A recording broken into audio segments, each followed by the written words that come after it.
ጽጌረዳ እንደተለመደው እንግዲህ ድክመቶችሽና እንዲሁም ደግሞ የምትሰራቸው ስራዎች እያንዳንዱ አይሳካልሽ የተባለች ይመስል እንግዲህ ብዙ ነገሮችን እየገጠሟት ትገኛለች።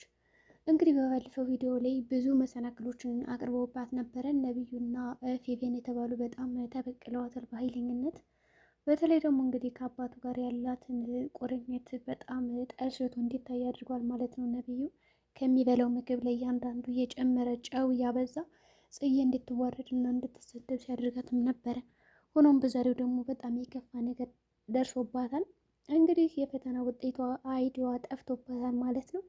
እንግዲህ መኮንን የሚገርማችሁ ነገር ነቢዩን አንድ ነገር ካደረጋት ይችል ልጅ እኔ እናንተ ጠባችን ከኔ ጋር ነው በማለት እንግዲህ በልቡ ሲዝትበትም ነበረ። በእርግጥም ነቢዩ ይህንን ነገር ተመልክቶ እንግዲህ ከጽጌ ስርስር ማለቱን ስላልተወ እኔ በጣም ከባድ ነገር አዘጋጅቻለሁ። ነገር ግን አንተ አሁን የሄድክ ማታለል እንዲሁም ደግሞ ማባበል የምትችል ይመስለኛል።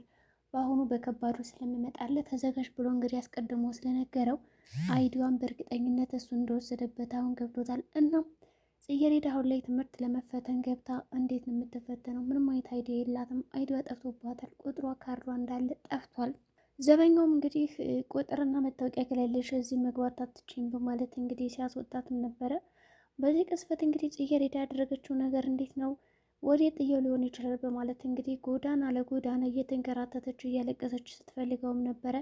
ታዲያ ይህንን የተመለከተ መኮንን ምን ሆነች ነው እንደዚህ የምትሆኝ በማለት እንግዲህ ስጠይቃት ጠፍቶብኝ እኮ ነው አይዲያ በማለት ነገረችው። ይሁን እንጂ እንደ እዚህ ጋር እኮ ልታገኘው አትችይም፣ ምናልባት ተቤት ረስተሹ መተሽ ሊሆን ይችላል። ደግሞ እንዴት ነው መኪና መንገድ ላይ ጥለሽ የምትፈልጊው? ስለዚህ እንደ የሆነ ቦታ ሄደን ቁጭ ብለን ወደ ትምህርት ቤት ሄደን እንፈልገው በማለት ለማጽናናት እንግዲህ የተሻለውን ነገር እያደረገ ነው። እንደገና ደግሞ መኮንን ይህን አይዲ ያገኛል ወይስ ደግሞ ፈተናውን ትፈተናለች? በእርግጥም ጽጌረዳ በጣም ፈርታ ነበረ። የመጀመሪያ ፈተናዋ እንግዲህ ዝቅተኛ ነበረ። ይህም የሆነባት እንግዲህ በፌቨን ምክንያት ነው።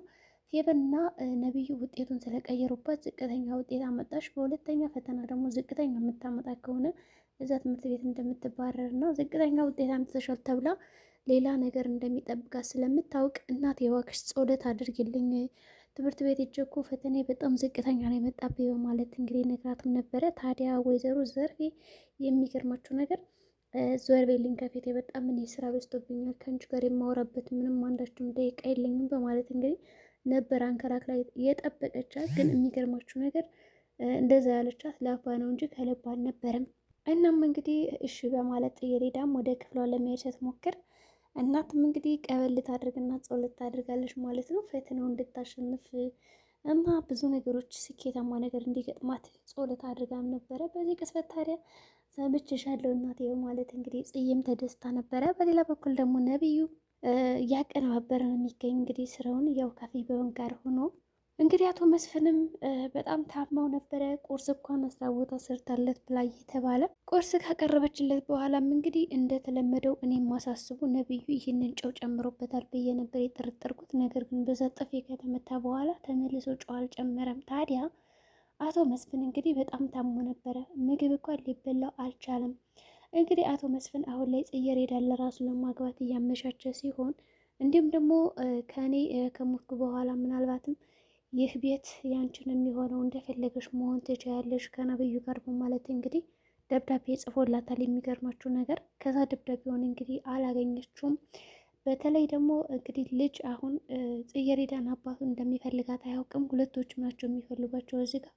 በሌላ በኩል ፍቅርተ ያው ልጁን ለልጇ ለመዳር ደፋ ቀና እያለች ትገኛለች ማለት ነው። በእርግጥም ፌቨን ቀድማ እንግዲህ ታውቀዋለች። እንዲሁም ደግሞ የራሷን ነገር እያመቻቸች ነው ያለችው።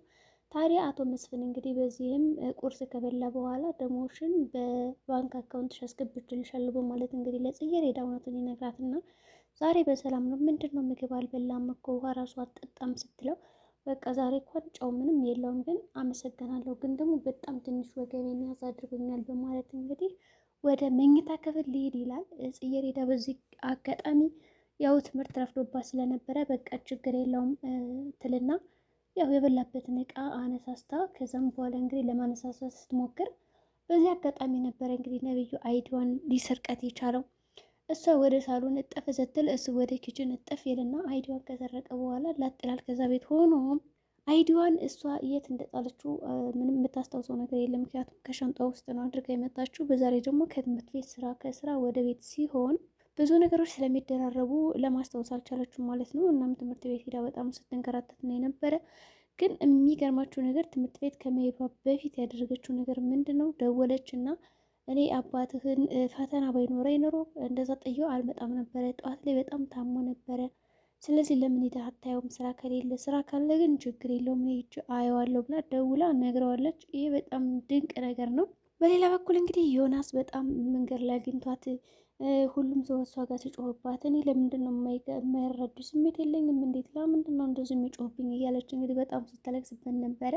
ነብዩም ችግሯን ምንድን ነው የተፈጠረው ማለት ቁጭ ብሎ አማክሯት እንዲሁም ደግሞ ሲያወያያትም ነበረ። እሷም እንግዲህ የተፈጠረውን ነገር አንድ ባንድ አስረድተዋለች። የሚገርማችሁ ነገር በዛም መሰረት እንግዲህ አሁን ጽጌረዳ መሰረቱን ይዛ ማጠላቷ እንደሆነ ትደርስበታለች ብዬ አስባለሁ። ዮናስም እንግዲህ ምንድን ነው ያላት? ይኸውልሽ በዙሪያሽ ያሉ ሰዎች በእርግጠኝነት አንቺን ለመጉዳት እያቀነባበሩብሽ ነው እንጂ የሩቅ ሰው አይደለም ብሏታል። በእርግጥም እንግዲህ ይህንን ነገር ሲነግራት እኔም የቅርቤ ሰው ነው ብዬ ፌቨን የምትባላለች እና ከልጅነታችን ጀምሮ አንስማማም። እኔ እምቢ ካልኳት የሆነ ነገር በእልክም በጉልበትም በምንም ታደርገዋለች ያንን ነገር እሷ ብዬ ጠርጥሬ ነበረ። ነገር ግን አሁን ላይ ልጠረጥራት አልችልም። ምክንያቱም በጣም ጥሩ ሰው ሆናለች፣ ተለውጣለች፣ የድሮዋ ፌቨን አይደለችም። ስለዚህ ማንን ልጠርጥር በሚል እንግዲህ ጥርጣሬ ውስጥና ሀሳብ ውስጥ ተመስጣ እሱ ደግሞ በእርግጠኝነት ይችልሽ ልትሻሻል አትችልም። ይህንን ነገር ብታስቢበትና ቆም ብልሽ ወደኋላ ብትመለከች ይሻለሻል በማለት እንግዲህ ብዙ ምክሮችን መክሯታል። ጽጌረዳ ግን ብትጠረጥራት፣ ምክንያቱም አሁን ላይ ፌቨን የምታሳያት ፊት የምታደርግላት እያንዳንዱ ነገር በጣም ቤስት ጓደኛሞች የሚያስመስልና በእርግጥም ትክደኛለች ብላ ስለማትጠረጥራት እንግዲህ ሙሉ በሙሉ አምናታለች ማለት ነው። ጽጌረዳ ከዚህ ጋር በጣም ነው የተሸወደችው።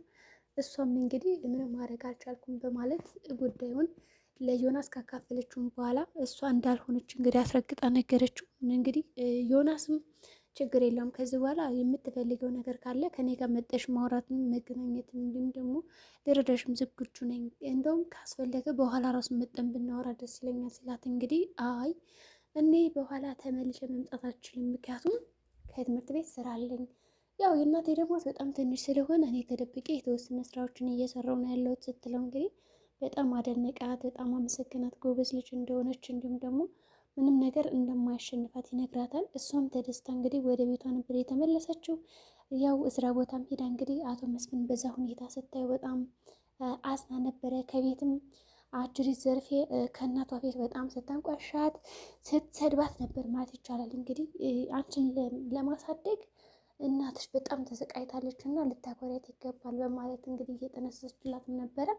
ዘርፌም እንግዲህ ባለሀብት አጋቢያት እያለች ስለነበረ እሷም ያው እሺ ብላታለች። በመጨረሻ ሀሳቧን አሳውቃታለች። የሚገርማችሁ ነገር ጽጌረዳ ሳታውቅ እንግዲህ እናቷ ልትድራት ነው። ጽጌረዳ አሁን ባል እንደመጣላት አታውቅም። እሷ ከእናቷ ጋር እና ትምህርቷን ስራዋን እየሰራች የምትሄድ የሚመስላት፣ ነገር ግን እዚህ ጋር ፍቅርተና እናቷ ትልቅ ድግስ እየደገሱላት እንደሆነ አታውቅም። በእርግጠኝነት ስትሰማ ምን ልትል ትችላለች? እኔ ግን ጽጌረዳ ይህንን ነገር ስታውቅ ትምህርቴን አላቋረጥም የራሳቸው ጉዳይ አላገባም ብላ እናቷ ጋር የምትጣላ ይመስለኛል በይፋ ማለት ነው። ምክንያቱም እስካሁን በዝምታ እያለፈቻት ነው ያለችው። በእርግጥ እናቷን ለማስረዳት ብትሞክርም እናቷ ምንም አይነት እድል እየሰጠቻት አይደለም። አንቺ በቃ እንደዛ አላሳደጉሽም ባለጌ ከምትወኝ ለፍቅር ብለሽ እንደዚህ ከምትወኝ ይህንን ሰው እያግቢ ትላታለች። ምክንያቱም ዘርፌ በፍቅር የተነሳ እንግዲህ ነው ማንንም ሳታገባ እሷ እንደምንም ማድረግ ያሳደገቻት። ስለዚህ የኔ ዕጣ ፈንታ እንዲደርሳት አልፈልግም ብላን የምታስበው እና የሚገርመው ጽጌረዳ እናቷ በፍቅር ህይወት ውስጥ እንደተጎዳሽ ምናምን አታውቅም። ሰው ዘርፌ የተለያየ ነገር ለልጇ ትነግራታለች። ፍቅርተ ደግሞ የተለያየ ነገር ሰው ውዝግብ አድርጓት ጽጌረዳ ማለት ነው። በዚህ በሁለታቸው ሀሳብ ውስጥ ተወዛገበች ልጅቷ። ዘርፌም የመጨረሻ አማራጭ ትምህርቷን የማታቋረጥ ከሆነ እና የምትቀጥል ከሆነ ችግር የለም እኔ በሰርጉ ተስማምቻለሁ ትላለች። የሚገርማችሁ ነገር ልጇን ለመዳር ተስማማች። ምክንያቱም በተለይ አርግዛለች ስለተባለች ነው እንጂ እንደዛ አታደርገን ብዬ አስባለሁ። ሆኖም እሺ በቃ እናግረዋለሁ ሰውየውን ሄደን እናገኘዋለን ትላታለች።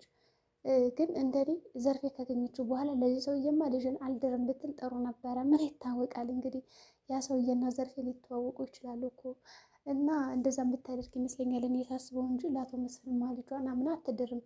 ግን መቼ ነው የሚገናኙት? በቅርብ ይገናኙ ይሆናል ብዬ አስባለሁ። በሌላ በኩል እንግዲህ ያው ነብዩ ለምን ደወልሽ ብሎ አመናጭቋል ነበረ። ወደ ቤት ተመለስ ብለው ጽጌረዳ ደውላለት ስለነበር ተመልሷል። ሲመለስ ግን አባቱ እንዳልሆነ ነው ያገኘው። በጣም ታሞ ራሱን ስቶ ነበር እና አንቺ ምን አድርገሽ ነው እያለ እንግዲህ ሲጮህባትም ነበር። የሚገርማችሁ ነገር ጽጌረዳ ግን ትምህርት ቤት ሄዳለች፣ ሰው አታውቅም። እንግዲህ አቶ መስፍን በጠና ታመዋል። የሚገርማችሁ ነገር ይተርፋል ወይስ ደግሞ አይተርፍም? እንደገና ነብዩ አንቺ ነሽ አባቴ እንደዛ አደረግሽ ብሎ ሊከሳት ይችላል ወይስ ደግሞ አይችልም? ጽጌረዳን እንግዲህ የዛሬ ቪዲዮአችን ይህን ይመስላል። ለአቶ መስፍን እንግዲህ ያው መጽናናቱን እንመኛለን፣ ማለቴ መዳኑን። መልካም ጊዜ ይሆንላችሁ።